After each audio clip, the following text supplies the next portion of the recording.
अगर आपने अभी वर्कआउट करना स्टार्ट किया है या फिर आपने अपनी मसल को एक नए तरीके का स्टिमुलस दिया है तो आपको मसल सोरनेस डेफिनेटली होगी। बट कई लोग मसल सोरनेस के दौरान कई तरीके की ड्रग यूज़ करते हैं, जिसके बारे में हम इस वीडियो में बात करेंगे।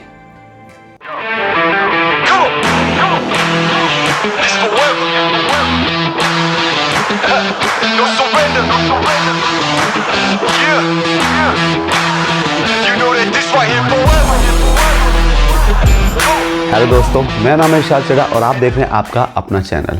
आपने नोटिस किया होगा जब भी आप अपने वर्कआउट में चेंज करते हैं, नए तरीके से आप अपनी मसल को हिट करते हैं तो नेक्स्ट डे आपको काफ़ी सोरनेस होती है।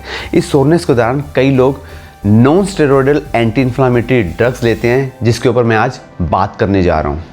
इन ड्रग्स के बारे में बात करने से पहले हम ये जान लेते हैं कि एग्जैक्टली में मसल सोरनेस होती क्या है। मसल सोरनेस को हम डोम्स भी कहते हैं, जिसे कहते हैं डिलेड ऑनसेट मसल सोरनेस। जब भी आप अपनी मसल को एक नए तरीके का स्टिमुलस देते हैं तो इस तरह की सोरनेस आपको 24 घंटे से लेकर 5 दिन तक कई बार होती रहती है। अब ये होती क्यों है, इसके ऊपर काफ़ी रिसर्च भी हुई है, बट कोई पर्टिकुलर रीज़न इसका निकल के बाहर अभी तक नहीं आया है।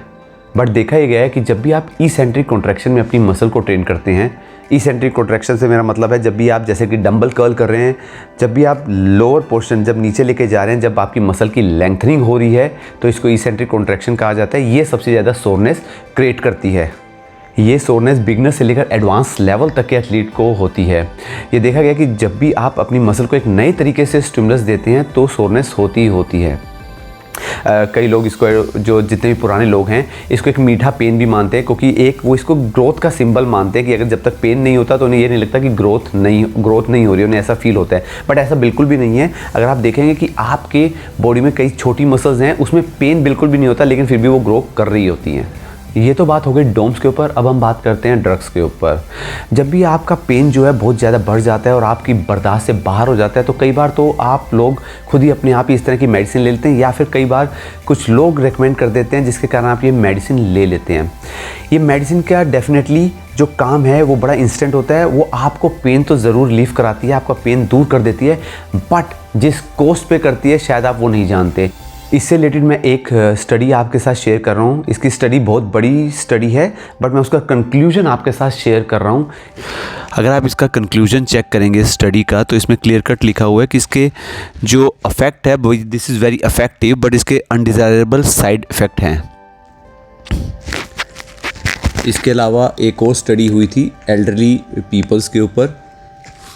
उसमें भी बताया गया था कि एडवांस एज अगर आपकी थोड़ी सी हो जाती है तो आपको n नंबर ऑफ प्रॉब्लम होने के चांसेस रहते हैं।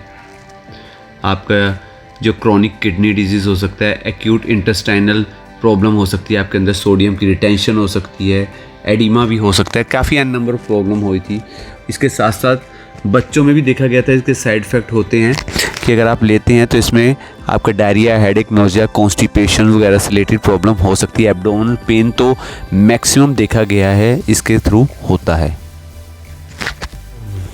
NSAID के ऊपर खाली एक स्टडी नहीं हुई है, काफ़ी स्टडीज़ हुई हैं जिन्होंने प्रूव करा है कि इसके साइड इफ़ेक्ट ज़्यादा हैं इन कंपैरिजन टू इसके बेनिफिट। बट अगर आपको पेन हो रहा है जो आपकी बर्दाश्त से बाहर है तो अगर मेडिसिन ना लें तो क्या करें? आपको नेचुरल रेमेडी देखनी चाहिए। हमारे इंडियन कल्चर में रात को सोने से पहले हल्दी वाला दूध पिया जाता था। उसके अंदर करक्यूमिन होता है जो ये इन्फ्लामेशन इस तरह की कम करने में हेल्प करता है। उसके अलावा ब्लैक कॉफ़ी या कॉफ़ी जो है, आप नॉर्मल कॉफ़ी पियेंगे तो कॉफ़ी भी हेल्प करती है सोरनेस को कम करने में। आपका वाटरमेलन है वो भी सोरनेस को कम करने में हेल्प करता है। बट आपको एक बात और समझनी पड़ेगी कि ये जो पेन आपको मिल रहा है इन फ्यूचर में यही आपको स्ट्रॉन्ग करेगा। आपकी बॉडी में जब पेन स्टार्ट होता है, जब आप वर्कआउट करना स्टार्ट करते हैं तो आपकी बॉडी उस एरिया में आपको स्ट्रॉन्ग करना स्टार्ट करती है। आज जो पेन है वो कल आपको रिजल्ट दिलाएगा और आपको वही पेन स्ट्रॉन्ग करेगा। बट अगर आपको लगता है कि पेन बहुत ज़्यादा है तो आपको अपनी इंटेंसिटी लेवल को चेक करना पड़ेगा। आपको देखना पड़ेगा कहीं कि आप एक्सेस में वर्कआउट तो नहीं करें, और अगर आप पुराने हैं, काफ़ी टाइम से वर्कआउट कर रहे हैं और वर्कआउट चेंज करने पे बाद आपको पेन स्टार्ट होता है तो आई सजेस्ट कि जो फर्स्ट वीक है आपका, जब आपने वर्कआउट चेंज किया है तो अपनी इंटेंसिटी को थोड़ा सा कम रखें, फिर उसके बाद अपनी इंटेंसिटी को इंक्रीज़ करें। तो इस तरह से आप अपनी सोरनेस को कम कर सकते हैं।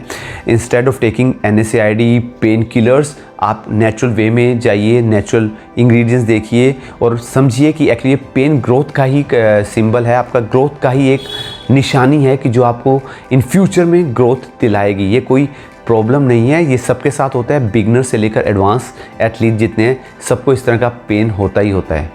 आपको एक बात और समझनी पड़ेगी कि जो डोम्स होते हैं वो 3-4 दिन के बाद थोड़ा कम होना स्टार्ट हो जाता है, बट अगर आपकी जो प्रॉब्लम है वो 3-4 दिन के बाद भी कम नहीं हो रही और वो इंक्रीज़ होती जा रहा है पेन, तो इट मीन्स कि वो मसल सोरनेस नहीं है, वो कुछ और मेडिकल कंडीशन भी हो सकती है।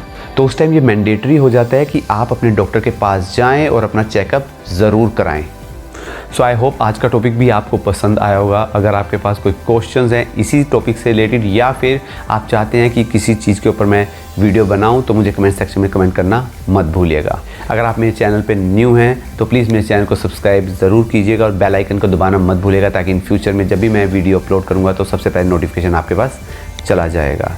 मिलेंगे आपके साथ नेक्स्ट टॉपिक पे। Till then stay tuned, stay fit and stay healthy, because it's one life, so be fit for it.